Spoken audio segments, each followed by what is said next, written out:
దాదాపు ఒక 10-15 నిమిషాల్లో క్లారిటీ వచ్చే అవకాశం ఉంది.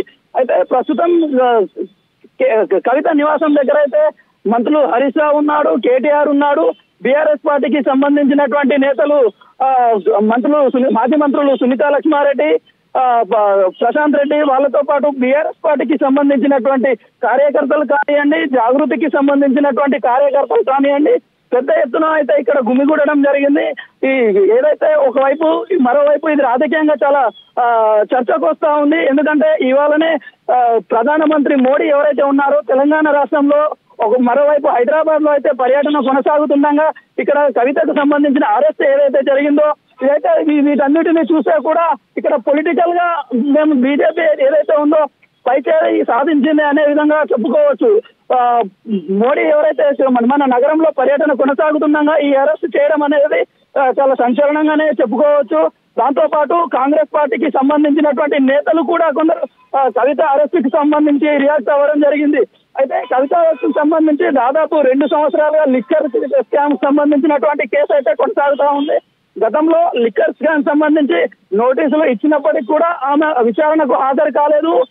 అయితే పోలీసులు ఇవాళ ఉదయం వచ్చిన తర్వాత ఆమె ఇంట్లో దాదాపు 6-7 గంటల పాటు సుమారు సోదాలు నిర్వహించిన అనంతరం కవితనైతే అరెస్ట్ చేశారు. అరెస్ట్ చేసి ప్రస్తుతం ఆమెను ఢిల్లీకి ఫ్లైట్ లో అయితే తీసుకెళ్తున్నటువంటి పరిస్థితి కనిపిస్తా ఉంది. రైట్, కవిత నివాసం దగ్గర నుంచి తాజా దృశ్యాలు మనం చూస్తూ ఉన్నాం. కవిత అరెస్టుకు సంబంధించిన వివరాలు. ఈడీ ఢిల్లీ లిక్కర్ కుంభకోణం కేసులో మనీ లాండరింగ్ జరిగింది అంటూ ఈడీ విచారణ జరుపుతోంది. ఇప్పటికే ఢిల్లీ ముఖ్యమంత్రి అరవింద్ కేజ్రీవాల్ కూడా నోటీసులు పంపించింది. కానీ అరవింద్ కేజ్రీవాల్ మాత్రం వాటిని ఒబే చేయలేదు, అటెండ్ కావలేదు. మనీష్ సిసోడియాని అరెస్ట్ చేసి ఆల్రెడీ జైల్లోనే ఉన్నారు. ఇటు సౌత్ గ్రూప్ను ప్రధానంగా శరత్ చంద్రారెడ్డి, కవిత, మాగుంట రాఘవ ముగ్గురు కలిపి మేనేజ్ చేశారు అంటూ ఈడీ పేర్కొంది. అమిత్ అరోరా రిమాండ్ రిపోర్ట్లో కవిత పాత్ర గురించి కూడా అక్కడ పేర్కొన్నారు.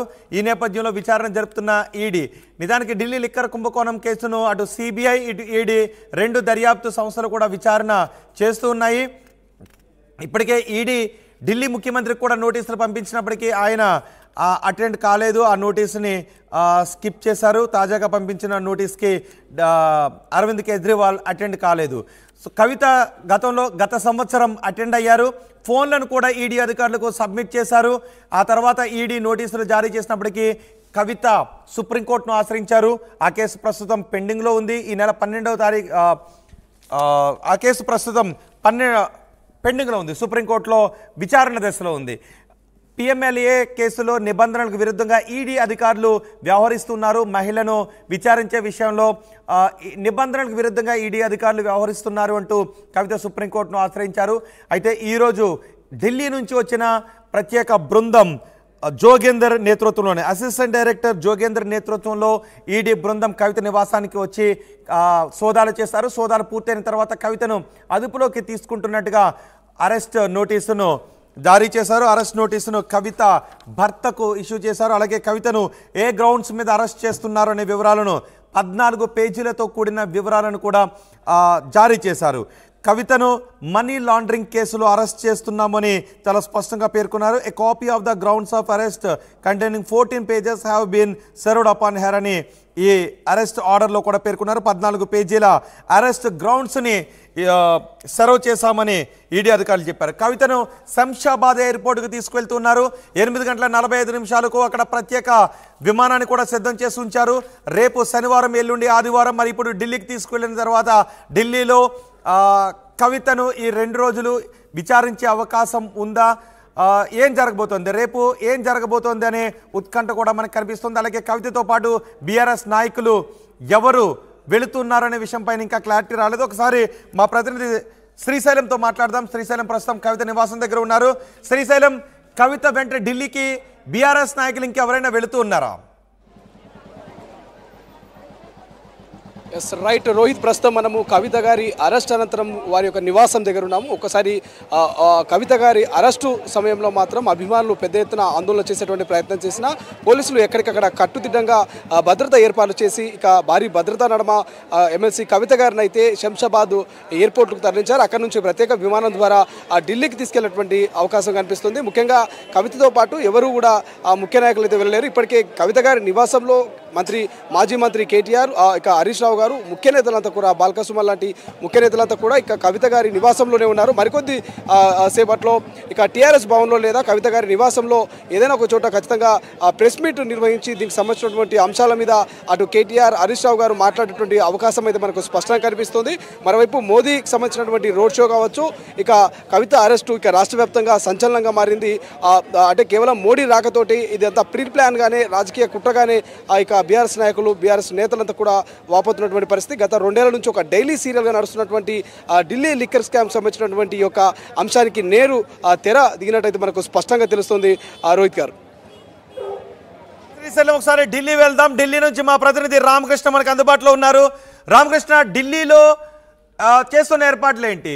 ఈడీ అధికారులు కవితను అరెస్ట్ చేసిన తర్వాత ఇప్పుడు ఢిల్లీకి తీసుకొస్తున్నారు. మరికొద్దిసేపట్లో శంషాబాద్ ఎయిర్పోర్ట్ నుంచి ప్రత్యేక విమానం ఢిల్లీకి బయలుదేరబోతోంది. ఢిల్లీలో కవితను ఇప్పుడు ఎక్కడికి తీసుకొస్తున్నారు? ఢిల్లీకి తీసుకొచ్చిన తర్వాత కవితను అంటే 24 గంటలలోపు మ్యాజిస్ట్రేట్ ముందు ప్రొడ్యూస్ చేయాల్సి ఉంటుంది. సో ఢిల్లీలో ఈడీ అధికారులు చేస్తున్న ఏర్పాట్లు ఏంటి? అయితే మనం చూసుకున్నట్లయితే కవితను రాత్రికి ఈ ఢిల్లీకి తీసుకొస్తున్నారు. తీసుకొచ్చి ఢిల్లీలోని కోర్టుకి హాజరుపరుస్తారు. కోర్టు పర్మిషన్ తో ఆమెను విచారణకు తీసుకునే అవకాశం స్పష్టంగా కనిపిస్తుంది. ఇప్పటిదాకా చూసుకుంటే చాలా పెద్ద దోబుచులాట అయితే ఆడింది. ఇటు కోర్టు, ఇటు సిబిఐ, ఈడీ, అలాగే సుప్రీం కోర్టు, మరోవైపు కవిత. మరి ఈ హై డ్రామాకి జరపడే సమయం దగ్గర పడింది. ఎందుకంటే ఆమెకి ఈ నోటీసులు ఇస్తున్నప్పుడు కూడా కోర్టుని అడ్డం పెట్టుకుని ఆమె రావట్లేదని చెప్పేసి ప్రధానంగా ఆరోపణలు అయితే ఈడీ చేస్తుంది. మరి ఈ ఆరోపణల నేపథ్యంలో ఈడీ చాలా స్పీడ్ గా పావులు కలిసింది. ఈడీ, సిబిఐ ఒకవైపు కవిత ఇంటి మీద రైడ్ చేస్తూనే మరోవైపు కవితని అరెస్ట్ పర్మిషన్ కూడా అప్లై చేసేసారు. మనం మధ్యాహ్నమే చెప్పాము పార్టీలో.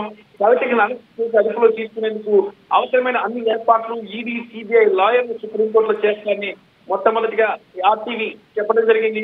మరి ఈ నేపథ్యంలోనే అన్ని ఏర్పాట్లు చేసేసి ఆమెను ఢిల్లీ తీసుకొచ్చే ప్రయత్నం చేస్తారు. రాత్రి 9 గంటలకు ఫ్లైట్ ప్రత్యేక విమానంలో ఢిల్లీకి తీసుకొచ్చిన తర్వాత కోర్టులో హాజరుపరుస్తారు. సిబిఐ కోర్టుకి పాటియాలా కోర్టు న్యాయమూర్తికి హాజరుపరిచి అక్కడి నుంచి నేరుగా సిబిఐ, ఈడీ తమ కస్టడీలోకి తీసుకుని ఆమె విచారించే అవకాశం అయితే కనిపిస్తుంది. మరి ఇదంతా ఒక ప్లాన్ ప్రకారం చేశారు. ముఖ్యంగా లిక్కర్ స్కామ్ అనేది దేశవ్యాప్తంగా సంచలనం సృష్టించిన స్కామ్ ఇది. ఈ స్కామ్ విషయంలో ఏజెన్సీలు చాలా స్పీడ్ గా వర్క్ చేసి రిజల్ట్స్ ఇవ్వాలని చెప్పి ఇప్పటికే ప్రధానమంత్రి కార్యాలయం చాలా స్పష్టం చేసింది. ఎందుకంటే రేపు షెడ్యూల్ వస్తుంది.